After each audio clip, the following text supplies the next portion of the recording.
There we go.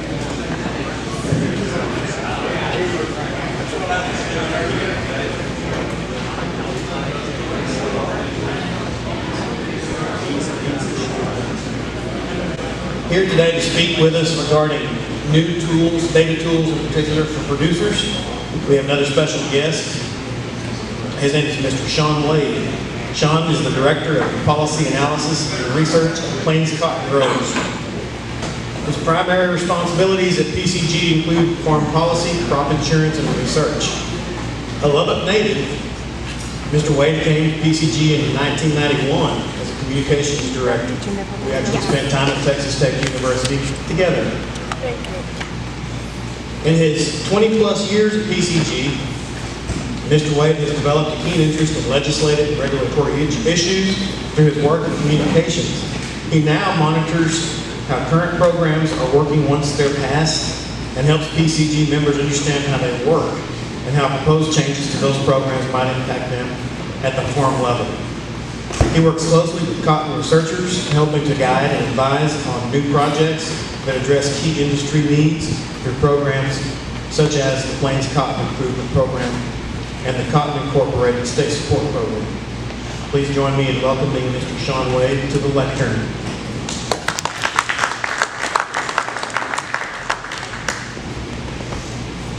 Thank you. Excellent. Okay, so this is more or less out of my normal scope of things that I do, but it kind of plays into some of the stuff I do, especially on the research side. So this is going to be really fast. I may not even use the whole 30 minutes, but I do have 10 slides, so that's pretty good for me.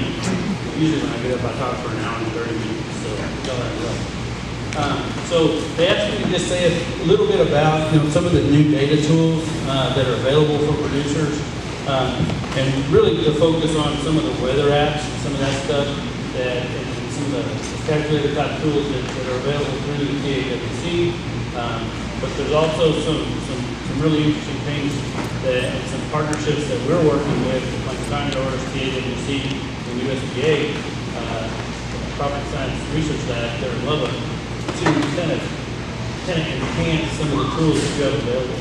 So I'm just going to kind of try to cover a little bit of that. Just in general, I mean, from a data standpoint, there's a lot of stuff out there that you can use today. You've got farm management software you can use on your laptop and home computer. You've got record keeping programs you can use on your iPad, your phones that help you make pesticide applications. You've got kind of combination tools that can be accessed, they're kind of web-based, but they can certainly be accessed pretty easily through your phone on the fly. So there's just a lot of choices out there. And when you kind of think about it, these are just some examples of some of the things that you can find. Like for data management, there's programs like Farm Logs, Trimble AgWorks, AgDNA, Climate Book, the FieldView app, AgVault Mobile. I found that one last night. I thought that was interesting. It's actually got a component that you can program a hand drone, and it'll fly your drone for you. So there's some pretty neat stuff out there if you learn how to use those tools to kind of help make your life easier and help you make management decisions. Input purchasing, there's more and more of these types of apps that are coming on at sites. Agrellis is one that was kind of born out here in West Texas.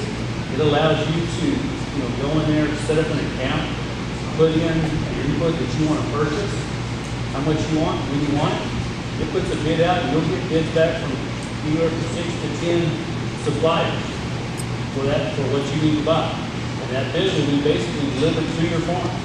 Okay? The price they're going to quote you is delivered.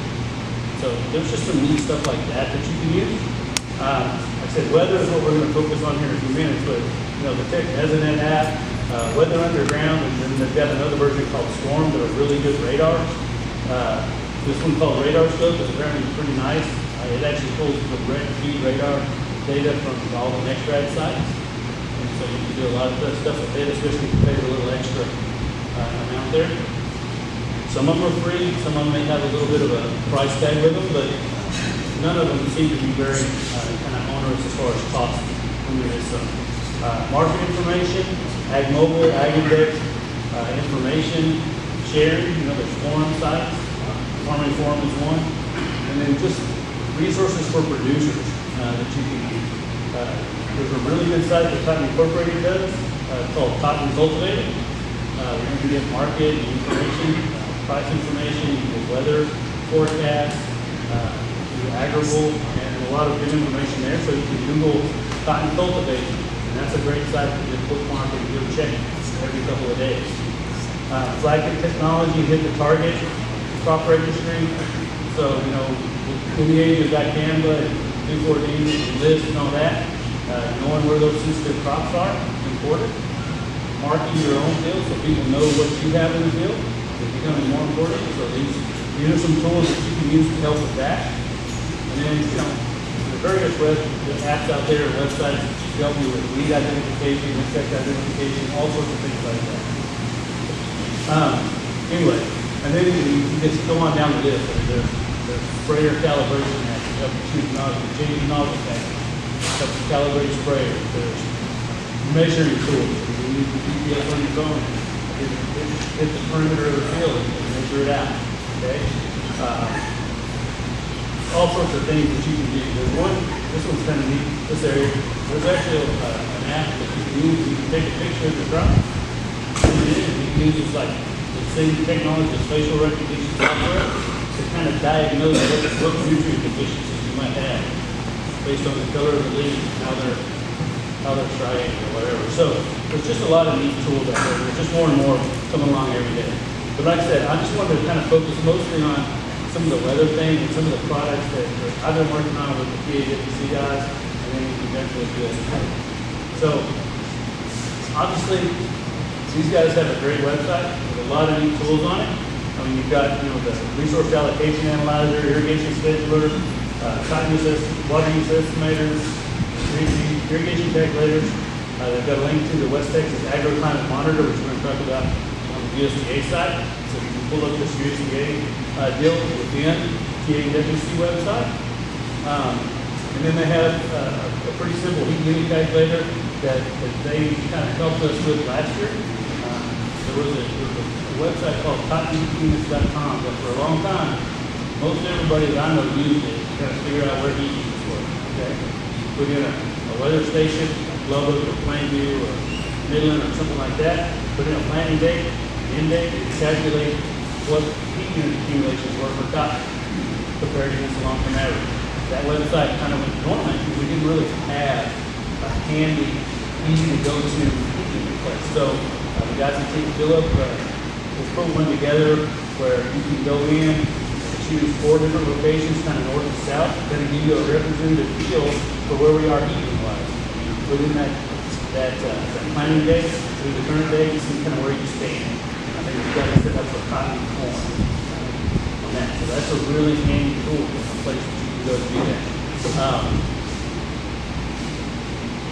So, I mean, this is the page. You scroll down this page, and all these links will link you to those tools. Some of them are firing accounts. You know, I'm sure y'all have kind of done some of those before with you guys, but they're just really handy tools to kind of help you with irrigation and landscaping, especially. When you kind of step over to a different website, the USDA Cropping Systems Lab in Lubbock also has a really neat page called the West Texas Agroclimate Monitor. It's a pretty handy website. Like I said, you can get to it through the TAWC website itself. It'll come up in a window, and it's one of the TAWC pages, but it's still fully functional as well. But if you just want to go straight to USDA, you can do that. This is a map-based type tool. Basically, what you can do, you can click anywhere on the map. It doesn't have to be on a weather station or any one of those dots. Just anywhere that is approximate to the location of the field or farm that you want to look at.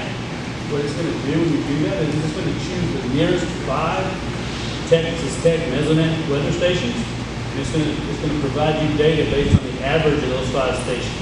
Okay? So if you pick, right here, which is about where I clicked when I did that screenshot, it's going to pick these 5 stations right here. It's going to average that weather or precipitation data, kind of give you an idea of where you stand. Okay.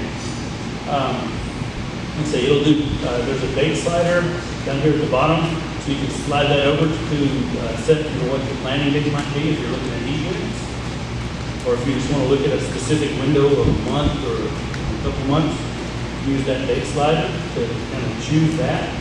And then once you get that done, you can look at temperature data. You can get cumulative growing degree days by crop. We've got about 5 or 6 crops that you can select: cotton, corn, I forget some of the others, but certainly the main crops we have here. You can look at graphs that show daily maximum and minimum temperatures, soil temperatures, cumulative hard freeze hours, so you can actually see from the wintertime how many hours you had below 32 degrees. You plant some wheat, see if everything got fertilized. You look at that, and then you can also see what the previous year's average freeze date was, the first frost date that you use here to see where you think things might happen. Most of this data is generated through the Mesonet website, or through the Mesonet collection system. They are getting that download every day and updating their database. Precipitation, you can also see like a 5-station average, so you can get the average of those 5 stations, or you can get the current year cumulative from those 5 stations, okay? Or the previous year. There's a tab, you can get the most recent, it kind of links to the National Weather Service, you can get their forecast pages. It shows you all the wind speed, hour-by-hour forecast, lots of good information there, and then just some other resources there on that site. This is just an example. So I click right there on that map, and you can see the colored dots are the 5 closest stations that it chose. It shows you what those stations were, tells you what the elevation at each of those stations is, and then when you click on temperature, so there's a preset tab, temperature, the National Weather Service forecast, and other resources. So you choose that slider, and I just set it to the individual, so it's going to calculate out. And what it's going to show you, I chose cumulative degree days here, but this is where you choose any of those other options as far as whether soil temperature, freeze days, that sort of thing. And then here you choose the crop. And what it's going to do is that white line is the current year. Okay? It's going to show you what that current year is. When you drag your mouse over that line on any particular point, it's going to show you what that cumulative total is. Okay? It's going to pop up and show you what that number is. And then what it's doing is it's overlaying this current year data to that white line for the most recent 10 years. So this is going to show you every year from 2008 through 18 how the heat units stacked up. Okay, so you can kind of see where you are in relation to the last few years. As you can see for this year, we are still well above what would be considered normal from a heat unit perspective, but we have dropped down below that 2011 line right there, which is that dark bright green line. Okay, so we're well ahead on heat units this year, tracking pretty much halfway between 11 and 12 at this point. Okay, and that's about what you can expect based on how hot it was up until about the middle of August, and it's kind of just tapered off a little bit. So this is a really neat station, really neat page that you can use, and we're working with them, Philip and I, and we've had a meeting with some of the USDA folks to give them some ideas on how they can maybe enhance this and make it a little bit more useful. Okay, so some of the things they're going to look at is maybe incorporating a deal where you can pick and choose the years that you want to look at, so you don't have so many lines going on. Maybe include a long-term average line so it shows you that 20-year average. And then just doing a lot of other things in that realm. Okay, so that's a pretty handy website. Like I said, it's got a lot of neat stuff on it that I would encourage you to go and look at for some of this type of information. So the TAWC website and this one, they're not really conducive to your phone. Okay, so the last thing I'm going to talk about here is just the West Texas Mesonet site itself. So we all know they have the website. You can get weather data, ag data, radar data, and then there's a whole bunch of other data products that you can get. And we're pretty familiar with some of those things that are in those charts that they report on a daily basis for each of those weather stations. But they also have an app for your iPhone. So they have an iPhone app. So here's some of the ag data: 15-minute soil observation, climate evaporation data, summer total. They also have a link to that USDA site, and then to the TAWC PT data as well. So all these things are kind of interconnected. You can kind of bounce around in between for the Mesonet site or app, right now they're on version 1.2. Okay? So if you have that on your phone, you're used to seeing this kind of interface and display pop up. So you can choose stations that you want to monitor every day or all the time, and it'll just show you all the particulars for each of those stations. You can choose those stations. You can check on some of the forecast and information data that kind of can come out of the weather service and some of that stuff as well. And look at some of that data as it's been accumulated in graphical format instead of numbers for measurement stations. And then there's a map view as well that they have currently. So you can look at that map view, choose any station that you want, and then there's a drop-down menu that can tell you things like, so this one's set on temperature right now. If you click on any of those dots, it'll tell you the actual wind speed, relative humidity, and all that information from the last reading. You can choose a dew point. It'll tell you what the dew points are at those locations on the map. So you can choose any of those data points to actually be displayed. Now, does anybody right here know what lapse rate means? Anybody know what lapse rate means? Nobody? Okay, so the lapse rate, 1.5 meters to 9 meters. In layman's terms, that's called a temperature inversion. Okay? So if you choose this lapse rate and display those numbers on this picture, anytime there's a negative number at a weather station, you have a temperature inversion going on. So if you're in out trying to spray dicamba or enlist, and the label says do not spray during a temperature inversion, there's a tool that can help you have an idea of when that inversion is, when it's happening, and watch it until it disappears. Okay? And traditional kind of, we've always kind of thought that maybe spraying at night was a safer time to spray because the wind's lighter, and you get things done, right? When it comes to these new products or this inversion restriction, this so happens that pretty much everywhere on the South Plains is in the temperature inversion from about 11 p.m. to about 9 a.m. Okay, every day. So really, this is a way that you can watch that. Okay, so the reason they actually talk is one of the things we're doing is we're going to work on trying to update this Mesonet app to do things a little bit better and maybe show you these things in a little bit clearer fashion. Okay, so what we're working on right now is going to be version 2.0, and it's going to have the familiar information that we have there, and obviously a map view as well. It's going to show relative humidity.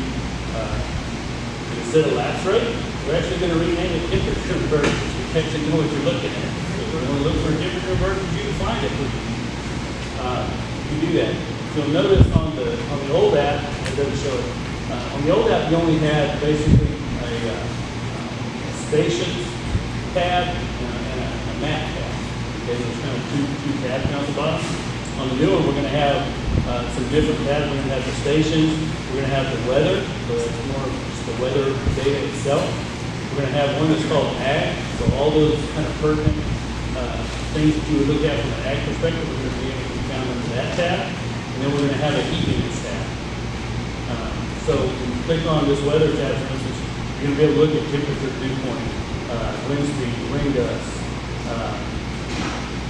the daily rainfall, max temperature, min temperature, all those types of things you can find under weather data. And then when you get on the ag, you'll be able to soil temperatures and those other types of information.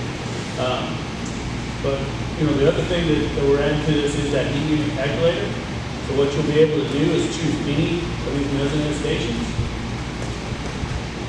using the little menu, put in your start date, your end date, and we will calculate a time heat unit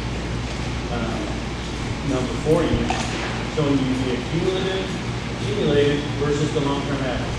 Okay? And on the day we ran this example, so you put in March 12th through July 25th, and it will be calculated up.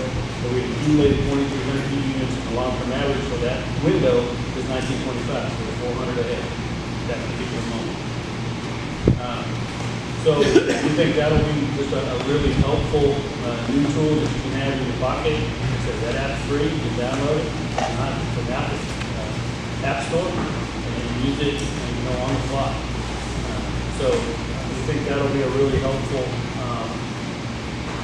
new kind of addition to kind of take the place of some of those things that we might have used in the past.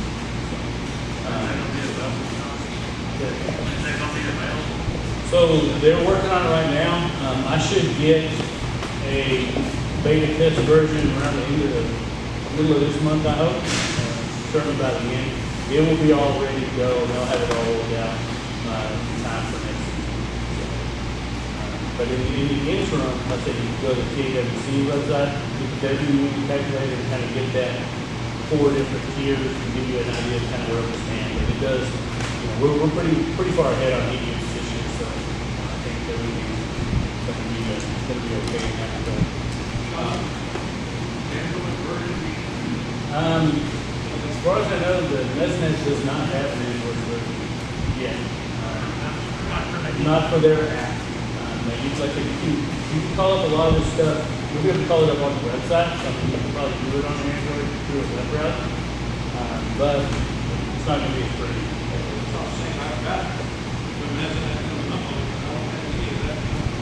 Yeah. You have to have the actual app for it to look like this. And this is going to be for your iPhone. This will be the iPhone or iPad.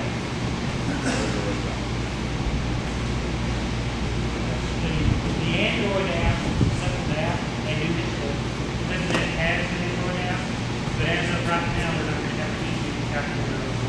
We're just trying to get it over to iOS first, and then hopefully later they can have it.